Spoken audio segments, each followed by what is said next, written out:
Доброе утро, 30 мая. Я бегал в турецкий ларек, отправлял посылку. Не знаю, есть ли сегодня у Хермес вывоз этих посылок. Возможно, выходной еще продолжается. Вчера же был день отца. Вот, а может быть и вывозят. Ну, у жены моей, по крайней мере, выходной на учебе. То есть вчера, четверг, пятница сегодня и выходные. Выходные, соответственно, 4 дня аж. Вот как у других служб, не могу сказать. Ну, да, а ларьки эти работают в любой день. И, наверное, даже в Новый год, мне кажется. То есть такие товары первой необходимости, как водка, сигареты и что-то там перекусить, всегда можно купить в них. Наконец-то добрался к лесу. Ветер в поле — это тяжело. Жара сейчас 21 градус. И приходится все равно капюшон одевать. Я в такой легкой беговой куртке. В общем, ветровочка легенькая. Вот, капюшон одеваю, так как уши все равно продует. Но ветер очень сильный, прямо чересчур. Может, и кепку бы сорвало. Вот, а в лесу нормально. Я, кстати, вчера забыл сказать. Я со вчерашнего дня начал бороться с матом в собственной речи. Я в целом к матам нормально отношусь. Считаю их необходимыми в некоторых ситуациях. Вот, и в целом, ну, как бы необходимая часть речи в любом языке, я думаю. Есть моменты, когда без мата не обойтись. Но в моем конкретном случае, вот в данный момент, я чересчур много их употребляю, совершенно не к месту.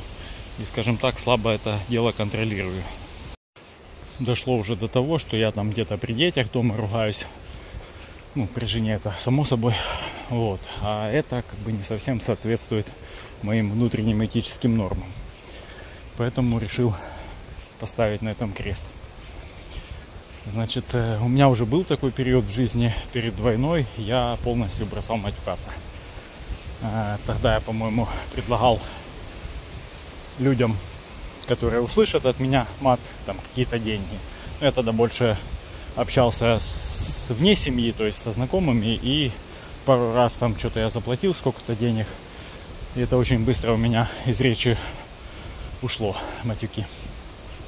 То есть я себя наказывал копеечкой. Сейчас же мне платить особо некому.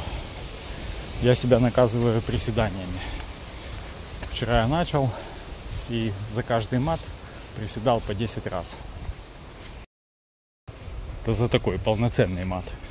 А за такой шепотом, когда я вспоминал уже, что я бросил материться и в момент все равно уже слово произносил, за такие, в общем, неполноценные матюки я приседал по 5 раз. Так нормально за день наприседался, кстати. Особенно вечером была проверка хорошая этого моего начинания. Мне позвонил одногруппник мой бывший по курсам, и мы с ним там часик где-то поболтали. Он как бы матюкается плотно, особенно там под сигаретку с пивком. Вчера он, видно, где-то там у себя на балконе чилил, и мы болтали, и он как бы матюкается постоянно, и я уже автоматически как бы все равно ж подхватываю, и там вырывалось у меня несколько раз, так я довольно интересно с телефоном у уха приседал. Не знаю, что он там подумал про меня, ему не рассказывал же эту историю, ну там я сопел, наверное, он думал, что это я делаю интересное. В общем, такое. Сегодня с утра приседал, по-моему, 1 раз. Или 2. Наверное, 1 полноценный, 1 такой вот этот за неполноценные матюки 5 раз. Вот так борюсь с этим делом. Кстати, когда я рассказывал вот про первый этот раз, когда перед войной бросал, почему же я начал опять? Я не матерился очень долго, где-то, наверное, больше года точно. А потом у меня снялся этот блок, когда я перешел на украинский. Не знаю, как это работает, но, в общем, внутри головы какие-то свои там схемы, и только я поменял язык общения, и сразу же снялся этот блок на маты. То есть я перехожу на украинский, и там буквально в первый день начинаю что-то матюкаться. Ну и не придал этому особого значения, так как я жил один, тогда мне не перед кем было как бы стесняться или кого-то заставлять страдать от моих матюков. Ну, в общем, не сработал этот мой внутренний контроллер. Вот как-то так получилось. Поэтому те 3 человека, которые меня смотрят периодически, я вам ответственно заявляю, что со вчерашнего дня я перестал матюкаться. Я не обещаю, что это будет как бы прям даже там в ситуации, когда я со всей дури ударюсь мизинцем об тумбочку, я могу не сдержаться и считаю это правильным там выматюкаться даже в такой ситуации, где это уместно. Безусловно, я оставляю за собой право материться, либо в каких-то конфликтных ситуациях, возможно. Но так я хочу в бытовой своей жизни обычно искоренить это дело. Не нравится мне то, что я не контролирую. Если у меня уже словесный поток и так, как вы видите, весьма обширный, то еще туда маты вставлять, это для меня уже чересчур. Такие дела. С одногруппником вчера общались тоже на тему интересную. Там немного про джоб-центр и больше про летний отдых. Он, если все у него удачно сложится, планирует поехать в Испанию с семьей в июле отдохнуть. Ну, в общем, их 5 человек. Там ребенок и 4 взрослых. А поехать хочет с ребятами, с которыми они ездили в Париж. То есть это какие-то наши земляки, которые здесь занимаются туристической, в общем, деятельностью такой. Типа возят людей в разные места красивые. Бусом забирают из дома и домой же потом привозят. Там обеспечивают жильем. Да, по сути, все, наверное. В общем, что там выходит по этой поездке у них? С человека 800 с копейками, то ли 810, то ли 820 евро. Это со взрослых, с ребенка там чуть поменьше. Это тебя забирают в Ганновере, условно говоря, и везут на Коста-Браво, побережье, это рядом с Барселоной, в общем, километров 70, городок Льорет-дель-Мар, по-моему, так он называется, ну, небольшой курортный город. Вот, и там какой-то 3-звездочный отель с завтраками, наверное, я вот эти нюансы не знаю. Ну, в общем, в городе там нормальная инфраструктура курортная, там дискотеки, это все как положено. Вот. И 6 ночей, 7 дней. Вот. За эту сумму.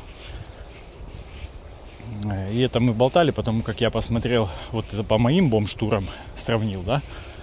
Как бы я туда поехал, посмотрел билеты, в Skyscanner не заходил, боже, я не знаю, месяца 1,5. Это для меня, конечно, длительный очень термин. Посмотрел билеты, ну, в общем, можно слетать в Барсу из Кёльна, очень удобно. В конце июня, в июле там множество дней, и разница только, ну, вот между туда-обратно, вот как там Skyscanner строит поездку. То есть вылет, допустим, 1 июля, возврат 9, да, и вот такими отрывками, там 60 евро, по-моему, стоит туда-обратно, и такими же отрывками дальше, там 15 дней, там 12 дней, ну, то есть разные неравнозначные, короче, отрывки дневные, вот, и, ну, надо подбирать, конечно, что-то, это если лететь туда-обратно, я же летать люблю в одну сторону, а потом оттуда куда-то еще. То есть, соответственно, так и дешевле часто выходит и так далее. Вот, ну, я же ему вот эту свою бомж-политику давай продвигать. А что ты, мол, это, зачем тебе этот лишний геморрой, переплата и так далее. Вернее, геморрой как раз не лишний, а лишние деньги тратишь. Если ты можешь сам сесть вон на Flixtrain за 7 евро, грубо говоря, поехать за 3 часа в Кёльн, оттуда посмотреть там Кёльнский собор и вечерком вылететь спокойно в Барсу за 60 там туда-назад человека. Вот. Но он как бы, у него такое видение, что не хочет лишних этих движений и самому там ничего делать. Тут сел, как бы там тебя высадили и потом назад уже после отдыха привезли. Ну, как бы удобно, действительно классно все. Меня тут только единственное, что не устроило бы, это финансовый вопрос. Я люблю экономить. То есть и мне бы больше, чем больше там будет включено разных мест и интересного всего, тем лучше за эти деньги. А я не любитель такого, чтобы меня от этого возили. Там я мало того, что переплачу, еще и себя ограничиваю кем-то контролируемый опять. Вот это у меня контроль должен быть всегда в моих руках. Вот. Ну, в целом зафиксируем такие вот цены, да, вот так вот недельку отдохнуть на испанском побережье. Вообще бюджетно, скажем так, отельчик, я думаю, там не особо. Ну, это без еды, без развлечений, без ничего. Туда-назад отвезли, привезли. Там живешь, и какой-то, может быть, завтрак включен. Вот такие деньги, 800 человека. Как бы, если бы я ехал, я посмотрел, там хостелы в этом всем городе тоже на этот приблизительно период стоят 200 с маленьким хвостиком. От пляжа там в 5 минутах. По-моему, с кухней даже, где можно готовить. Ну, в общем, удобно. То есть я бы потратил на чуть больше и по длине отдых, наверное, недели полторы. Денег бы, я думаю, ну, в евро 500 бы я точно вложился, но при этом бы летал, а не ехал, и жил бы намного бюджетнее. Но это я. Да, и, честно говоря, меня не очень привлекает так, чтобы неделю на пляже валяться, не знаю. Это не мое. Так денек бы как-то в маршруте общем с удовольствием бы почилил где-то. Это если бы так с палаткой по побережью прогуляться, вот это было бы круто. Не знаю, да есть там кемпинги? Это должны быть, наверное. Когда-нибудь надо сделать такое. Мои дети не хотят со мной никуда без мамы, а мама учится у нас, поэтому летний отдых для них закрыт. Ну, тут каждый как бы кузнец своего счастья. Батя им предлагает отвезти их, ну, то бишь я, куда угодно, там уже не так бюджетно, как я живу, там нормально с квартирами, со всем этим. Мама поспонсирует, я поспонсирую, в общем, но дети с папой не хотят. Папочку они не любят в путешествиях. А вот мамочка всегда не откажет в каких-то покупках. Мамочке можно сесть на голову, свесить ножки. В общем, такая стандартная ситуация, я думаю, для многих. Вот такие сегодня у меня мысли. Ладно, потопаю домой. Уже я лимит свой по километрам прошел. Дома работа стоит. По поиску снаряги ничего не двигается. Вот этот коврик, последнее, что заказано. Так он еще до сих пор не приехал. Надо и обувь, я так понимаю, смотреть. Так как у меня кроме сандалий ничего нету подходящего. В общем, куча всякой такой работы. И чувствую что-то на левой ноге. Сегодня мозоли не клеил. Просто в кроссовках иду. И что-то чувствую там на этой левой ноге уже немного так вроде как побаливает. Может, я растер мозоль старый. Не знаю. В общем, буду завязывать. Такие сегодня мысли у меня. До завтра.